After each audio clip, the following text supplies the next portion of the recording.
We open up to see a woman, Gabby, booking an Airbnb for a trip. Arriving at the location of Jerome, Arizona, she drives to a beautiful mansion. Entering the place, she looks around before calling her friend, Tabitha. We learn that she is there to make a file on the mansion for potential investors so she can get a promotion. Tabitha goes on to tell her how the house is haunted, but Gabby just looks amused at this while giving Tabitha a tour of the place. Being tired, Gabby goes to end the call, but just then, a bookshelf behind her opens, shocking her friend. Still, Gabby brushes it off, saying she has to get some rest for an important meeting tomorrow while cutting the call. She goes to the kitchen to restock things when she hears a shuffling sound coming from one of the rooms. Going to check, she finally sees the bookshelf moving. Getting closer, she looks through the door but smartly does not enter the room. Later on, while watching TV, she gets a call from her new partner, Owen, who tells her to meet him at a pub for the meeting tomorrow. Getting ready for bed, we see a creepy scene as lights flicker and Gabby's reflection seems to move on its own. During the night, it seems as if the house is breathing. The next day, Gabby leaves for the meeting after seeing the flowers she saw yesterday are now wilted. She arrives at the saloon to meet her client when she stumbles into a man. Ignoring it, Gabby goes to her table and sees that the man she stumbled into is actually Owen. After their meeting,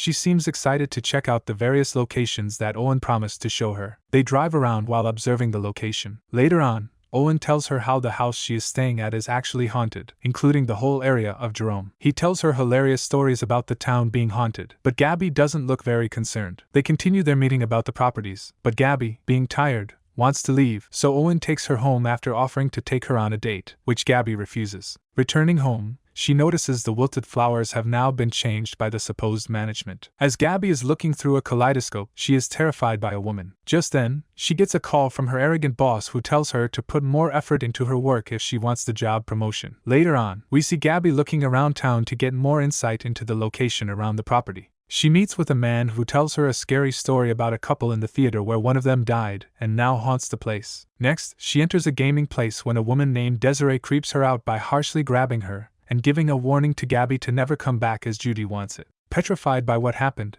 Gabby returns to the mansion. She gets a call from Tabitha, and we see the friends gossip about Owen. While walking around, Gabby tells Tabitha about the creepy old lady and soon cuts the call, saying she has to go, and we see that the stairs seem to stretch into a never-ending point. Later at night, Gabby wakes up as she hears chanting coming from the place behind the bookshelf. Like an idiot, she goes to check it out, and sees many people in red hoods holding some sort of session. She approaches one of them, and sees a horrifying woman screaming at her to leave. We realize that it was all a nightmare, as she recalls this to Owen the next day while looking worried. Trying to lighten her mood, Owen takes her to show her a good property. They take a long walk while talking about personal things, and we see them getting closer to each other. But before it can escalate to anything, they leave, and Owen drops Gabby at the mansion. Lying in bed late at night, Gabby puts the kaleidoscope outside her room when suddenly she is startled by pounding on the main door. Getting ready to hit someone, she follows the sounds of the pounding and opens the door to see that it was just Owen who wanted to check on her. He goes on to tell her how he likes her, but Gabby tells him that she can't date him because she has other preferences,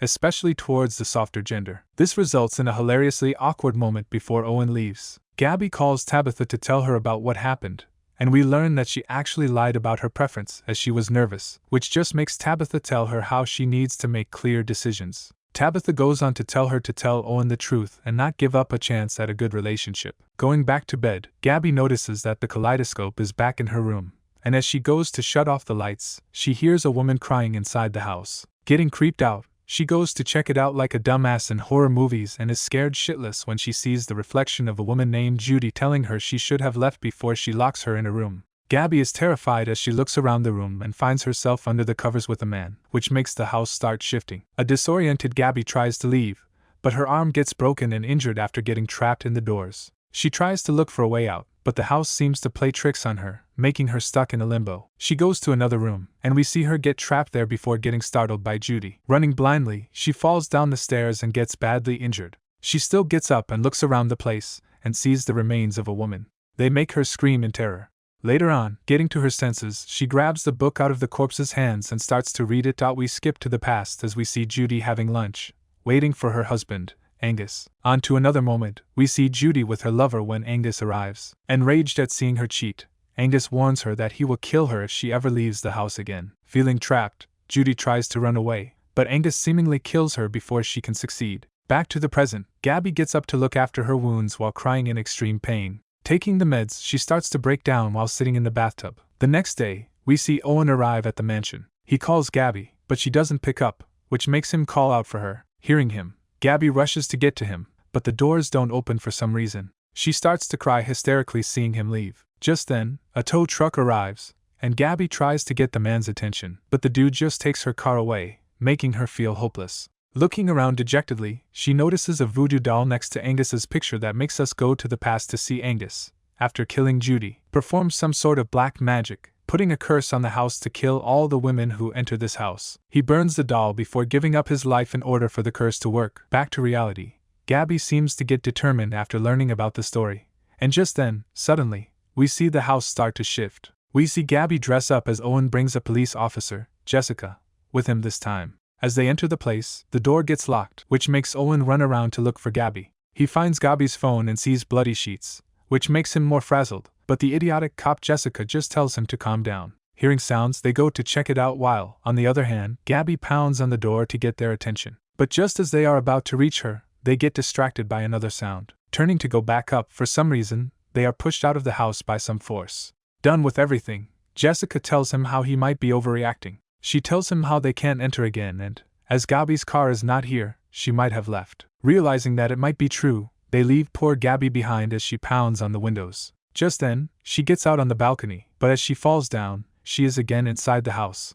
Gabby finds a letter that Judy wrote to Angus, writing how they can still make things work despite their child's death. Trying to make sense of things, Gabby is interrupted by a phone call, and as she rushes to it, she sees it's Owen, but he soon ends up hanging up after not getting any response. She listens to a voicemail from her boss telling her that she is fired. Getting more and more stressed, she messages Owen and Tabitha, but before she can send them, her phone dies. Disappointed, she looks around and finds a ring. Deciding to wear it, she goes to grab the creepy voodoo doll before making her way through the bookshelf. Outside, we see Owen and Jessica arrive again as Owen was somehow able to get Gabby's message asking for help. Downstairs, Gabby sees herself trapped in a maze of mirrors when one of her reflections comes out at her. Outside, Owen and Jessica try to figure out a way to get in. Inside, Gabby's doppelganger tells her that Angus demands a payment for her to leave, and someone has to pay the price. The reflection goes on that she is here to save Gabby, asking her to burn the creepy doll while breaking the curse with their blood. Outside, Jessica makes her way inside as the evil doppelganger asks Gabby to repeat a chant after her. Gabby follows the instructions and cuts off her hand, and we see them adding blood to the fire, seemingly breaking the curse. In a shocking twist, we see the doppelganger grab Gabby's hand as Jessica gets trapped in the door, while Owen makes his way inside. Gabby fights with her evil twin, getting heavily injured and leaving as Jessica calls out to Owen for help in the background. Hearing Gabby's cries of pain as she gets stabbed, Owen rushes to her. Scared, Gabby tells him that they have to leave, but they are stopped when they hear Jessica asking for help. We skip to see Gabby help Jessica downstairs, but the moment becomes confusing as Jessica sees Gabby with Owen. As they try to prove that they are the real Gabby, one of them shoots Jessica, which makes Owen stop her before getting shot as well. Getting frustrated, both of the Gabbas start to fight, which results in one of them almost killing the other, but Owen saves one of them by hitting the supposed evil one just in time. Relieved, Gabby wears the ring and uses the kaleidoscope so they can leave the place while inside. We see the other Gabby get up, terrified as she looks outside, and we come to the shocking and harrowing conclusion that it was the wrong Gabby that left. Starting to break down, we see Gabby finally kill herself from the trauma while Angus takes away her car. The movie ends as the house starts to restore itself back to its normal state.